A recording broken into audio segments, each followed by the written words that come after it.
Hello and welcome to Thrive. Marriage is essentially one broken mess. You become one flesh with another broken mess, and yes, I'm talking about your spouse. See, marriage is the union between two individuals who bring into the relationship their own opinions, their own personality quirks, their own dreams, and yes, even their own goals. Even the happiest of relationships are going to have disagreements and issues. Some of those disagreements, they're simply minor irritants. Others can seem to be overwhelmingly complex and intense. Research tells us that 70% of relationship conflict is perpetual. In other words, it will not be solved. Happy couples learn to cope and deal with those unsolvable issues. I've always said, do you want to be right or do you want to be in a relationship? Over the last several weeks, we've been focusing on solve your solvable problems, and we've given you simple tips to put into practice.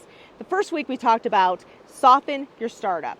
The second week we talked about learn to make and receive your repair attempts. And today, soothe yourself and your spouse. See, conflict can easily lead to flooding. Now, when this occurs, you feel overwhelmed both emotionally and physically. And then all of a sudden, your thoughts go negative. Your thoughts take a nosedive. You have these ideas of righteous indignation. I don't have to take this from her anymore. Or maybe even innocent victimhood. You know, why is she always doing this to me? During conflict, your body is in distress. Your heart's pounding, you're sweating. When a discussion escalates and gets heated is when you say or do something that's going to be destructive. You know, research tells us that when your heart rate exceeds 100 beats per minute, you won't be able to hear what your spouse is trying to tell you, no matter how hard you try. You see, that flooded feeling that sucks you down into your feelings, overwhelms your thoughts, and carries you away from reason and logic, my friends, it's not unusual.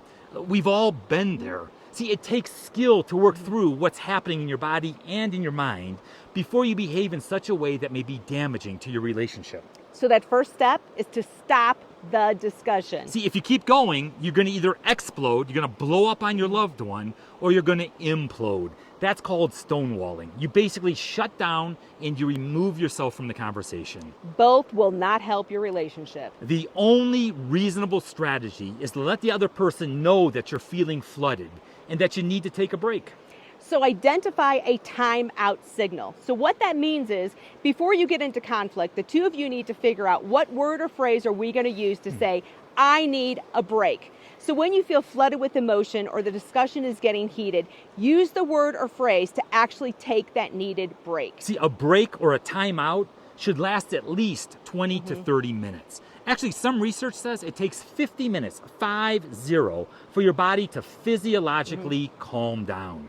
So take that time for self-soothing. Avoid thoughts of righteous indignation and innocent victimhood. Yeah, you're not out there developing your closing arguments. You're not out there thinking, oh, I'm going to sticker with this. No, you spend your time doing something that's soothing and distracting. I mean, listen to some music. Go for a walk or a run. You know, go to your happy place. You know, some research says that focusing on breathing is extremely powerful. I mean, think of a calm place.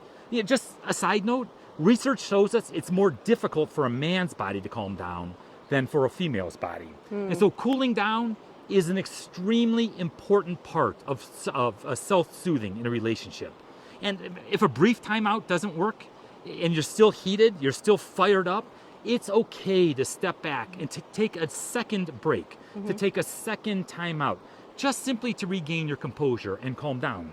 Keep in mind that you're doing this to help the communication, not to sever it. So taking a break does not mean that you're walking away and throwing up your hands. Actually, it is imperative. I mean, it is important that you come back and you finish the conversation.